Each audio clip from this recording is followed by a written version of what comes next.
Assalamualaikum warahmatullahi wabarakatuh. Today we will present the concept of Ru'yatullah according to the Ashairite and the Mutazilite school. So I will explain about the concept of Ru'yatullah, which means seeing Allah. First, the word ru'yah comes from the Arabic word ra'a, which means to see. In Islamic theology, ar-ru'yatu refers to a special kind of sight that Allah creates for a person. But when we talk about Ru'yatullah, it does not mean seeing Allah with our normal eyes like we see things in this world. It is a spiritual and special vision given only if Allah wills, and it has no shape, no direction, no form, and no distance because Allah is not like His creation. Basically, the concept of Ru'yatullah means Allah will grant the believers a special vision in the hereafter, and it is considered the greatest reward for them. Next, in general, scholars have two main views. The first view is Ashairite. They believe that believers will see Allah in the hereafter, but not with normal eyesight and not in the way we see created things. And for the Mutazilite, they reject the idea of seeing Allah directly because they feel it makes Allah seem similar to created beings. However, these differences of opinion will be explained further in the next section. But for the concept part of this presentation, the main point is Ru'yatullah is a special blessing that Allah gives, and the way it happens is known only to Him. It cannot be compared with human vision. So guys, now let us look at what Ashairiyah discussed about the concept of Ru'yatullah. For your information, before Imam Ash'ari, all the schools of Kalam actually rejected the idea of Ru'yatullah, possibility of seeing Allah in the hereafter. But after Imam Ash'ari came, he came along and offered a very unique perception. He also challenged this consensus and gave a view that is both theological and rational. According to the Ash'ariyah, seeing Allah in the hereafter is not just possible, but it is something that will definitely happen. And how is it described? It can be described as kind of like seeing a full moon on a dark night, beautiful and very clear. But here is the thing, only the believers in the paradise will be able to witness this. How about the disbelievers? So the disbelievers or kafir, they will remain veiled, and means that they will not be able to see Allah in the hereafter, as Allah already mentions in Surah Al-Mutaffifin, verse 15. Which means that Allah also veils Himself in two conditions. First, from the disbelievers, and second, from the people, from the humans who are still living in this world. Now, to support this, Imam Ash'ari gives a very simple rational argument. All the things we see in this world, every object around us, actually they have their own limits. They are either substances, or we call it as jawhar, or either accidents, we call it as arat. So now, let me explain what that means. Substances or jawhar are the essence of a thing. For example, the wood that makes a table is its substance. Without it, the table would never exist. Second, accidents, or we call it as arat. Arat are the attributes or properties that attach to a thing, but are not its essence. For example, the color of the table. The color may change without affecting the essence itself, which means that without affecting the table itself.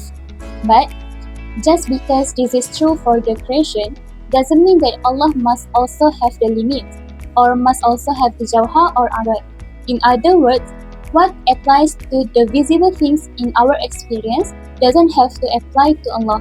Allah will never be the same with His creation. Allah can reveal Himself because He exists. Seeing Allah in the hereafter does not make Allah a creature, and it does not make any similarity to the creation.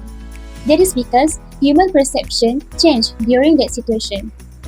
So in the end, seeing Allah is considered as the highest delight in paradise, or we can understand by the highest ni'mat in Jannah. There is nothing more enjoyable than this for the believers, and it is really the ultimate pleasure for all of us, inshallah. Now, we look at the Mutazilite perspective on Ru'yatullah, which refer to human ability to see God. This view is important because it emphasizes God's transcendence and His freedom from any resemblance to created beings.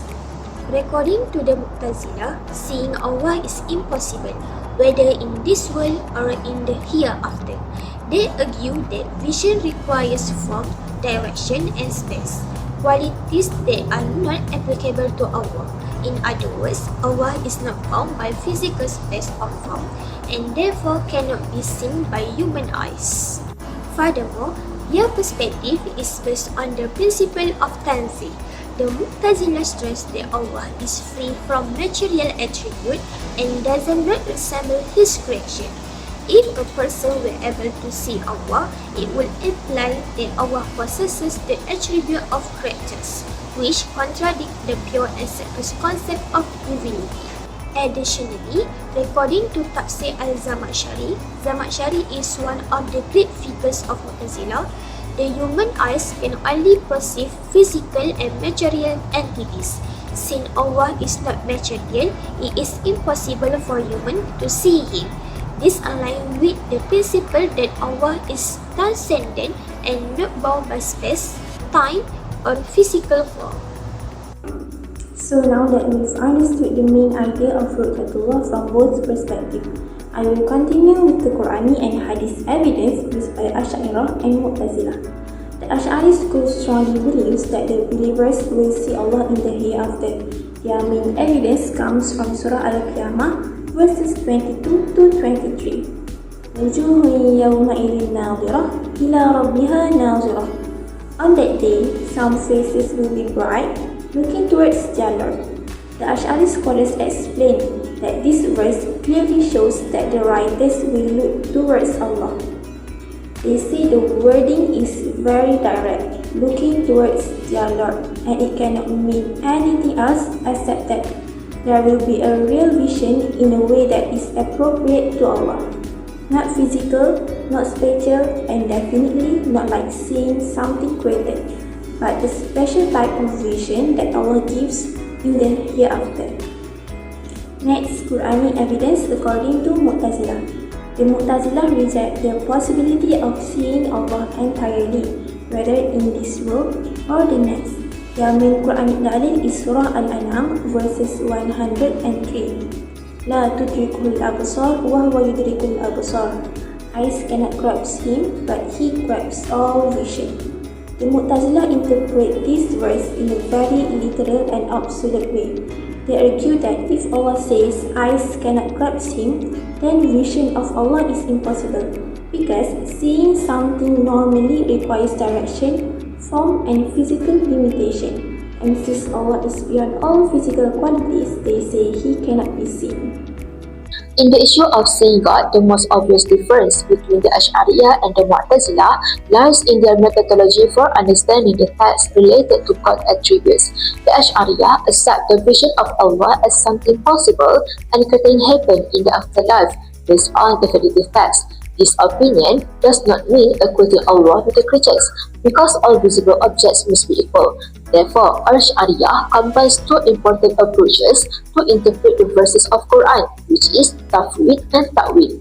All the Mu'tazilah use a rationalist approach and absolute tanzih in understanding the verses of Quran, which is to purify Allah from matter, because Allah is immaterial and is not limited by space and time, does not resemble His creation, cannot be heard by the ears, and cannot be seen. For example, the evidence used to support his statement is the commandment of Allah in Surah Al-An'am, verse 103, which reads, He cannot be reached by the sight of the eye, while He can see all that is visible, and He is the all-subtle and the all-knowing.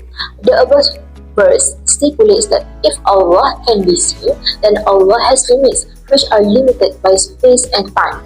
Allah can also be linked to His creation in the form of material because He can be seen by the eyes, whereas Allah is not material but immaterial and should not be reached by the human vision. In contrast, according to the Ashairite, the verse in Surah Al-An'am, verse 103, interpret the same verse differently. For Ashairite, the verse does not negate the possibility of seeing Allah in the hereafter. Instead, it negates the ability of human sight to include or fully grasp Allah, just as human knowledge cannot include His essence. The vision of Allah in the hereafter, according to the Ashairite, is a real vision, but not one that resembles the way we see material objects in this world. This as Allah's attributes of seeing, knowing, and living do not resemble the same attributes possessed by humans. In conclusion, the Ashairite accept the vision of Allah by balancing tawhid and ta'wil, ensuring that divine transcendence is preserved without rejecting clear scriptural evidence. Meanwhile, the Mutazilite deny the vision of Allah entirely through strict rationalism and absolute fancy. In conclusion, Ru'yatullah is the vision of Allah in the hereafter that is accepted by the Ashairite school as real without asking how, while the Mutazilite reject it. This comparison shows the main difference in approach between the two schools and highlight the Ashairite view as aligned with Sunni teaching. It reminding Muslims of the greatness of Allah and the reward for the believers.